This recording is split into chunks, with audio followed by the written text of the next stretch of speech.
The cage was barely the size of a shoebox.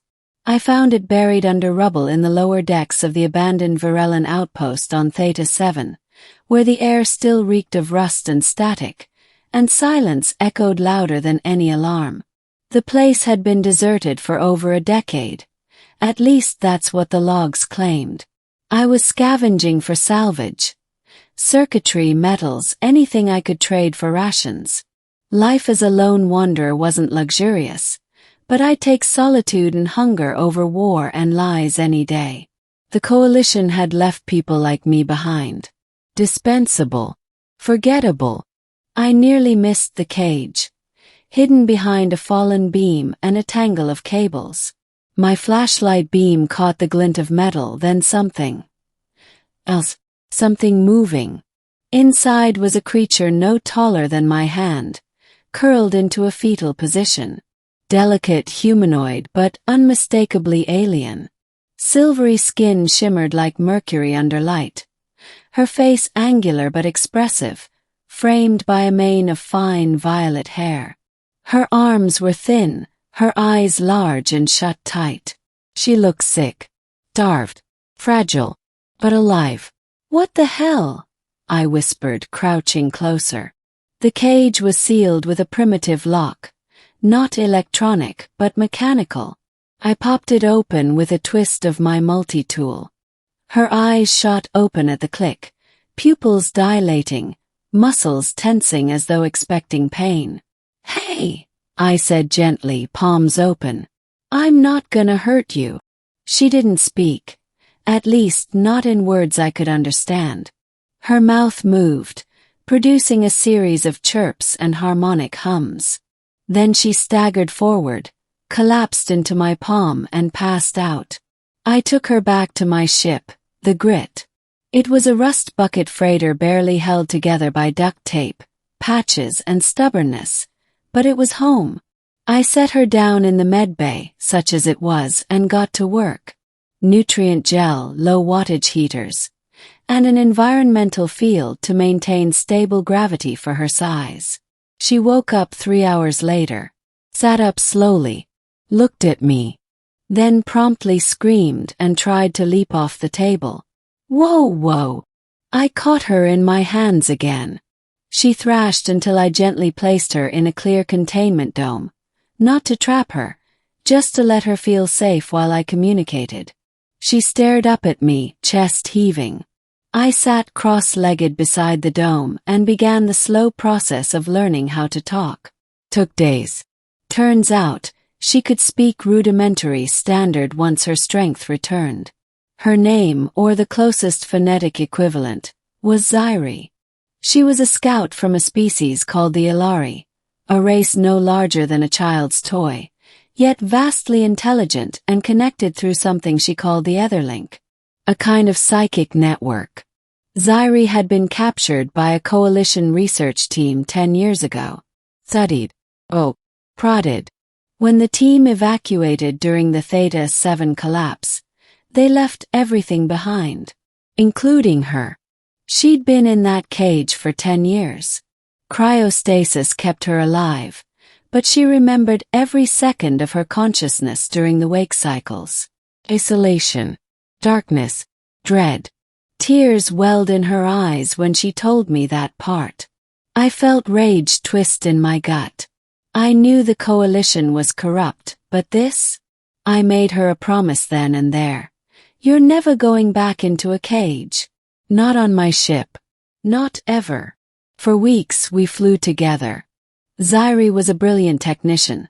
Despite her size, she rewired entire systems inside my engines, fixed my broken nav core with microtools fashioned from scrap, and even upgraded my translator so I could understand her better.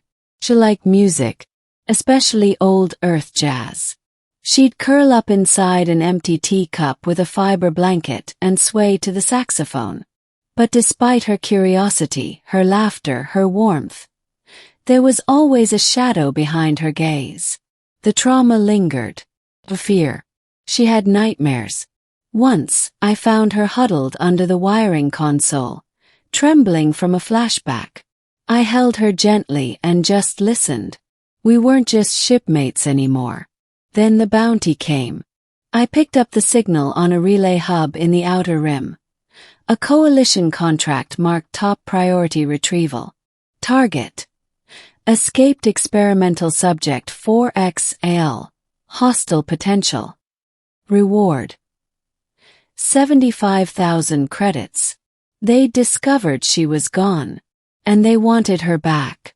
I didn't tell her right away, but she found the report on my datapad one night and confronted me. Her expression was equal parts sorrow and steel. "They will not stop," she said quietly. "No," I admitted. "They won't." Zairi looked up at me. "You could trade me in. Take the reward. Start a new life. Don't insult me." Her gaze softened. She climbed into my hand again and placed her palm on my thumb. "I trust you, Ryder." Running wasn't sustainable. I knew that, so we decided to fight back. Using Zairi's knowledge of coalition protocols, we traced the signal to a black site lab on Harkin's belt. Not the original facility. This was newer, nastier, and built for secrecy. Our plan: break in, steal the data they had on the Ilari, destroy everything else, and leak the evidence to every free network in the quadrant. It was suicide, but I'd rather go down swinging than let them keep hunting her. Zairi rode in a shielded compartment on my chest, directing me through ventilation shafts and blind spots. Her hacking skills were unmatched. She disabled drones, scrambled cameras, and opened doors seconds before I reached them. We made it to the central core. Found the files. Everything they'd done to her. And to others. There were more. Dozens. Other Ilari. Frozen. Studied. Abused. We couldn't free them all, not yet, but we could make their stories known. As we uploaded the files to the Freenet, the alarm finally triggered. Our cover was blown. Security stormed the lab.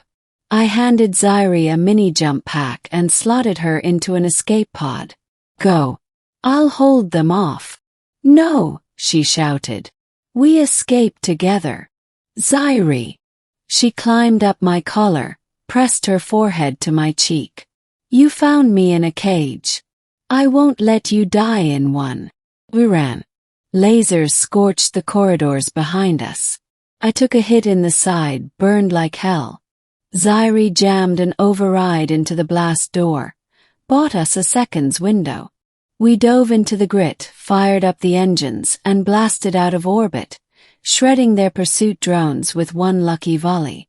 Once we hit FTL, I collapsed in the pilot's chair, bleeding and laughing. Zairi patched me up with medical foam half her size, scolding me the whole time in her musical tiny voice. We've been on the move ever since. The data leak went viral. The coalition denied everything, of course, but the protests haven't stopped. Eyes are opening. Whispers of justice stir in the fringe systems. Zairi is no longer a victim. She's a symbol. And me. I'm her idiot human with a junk ship and a loyal heart. Every night, she curls up on my shoulder and whispers stories of her homeworld, of giant trees woven with starlight, of oceans that shimmer with song. One day she hopes to return. But not yet. There are still more cages to break.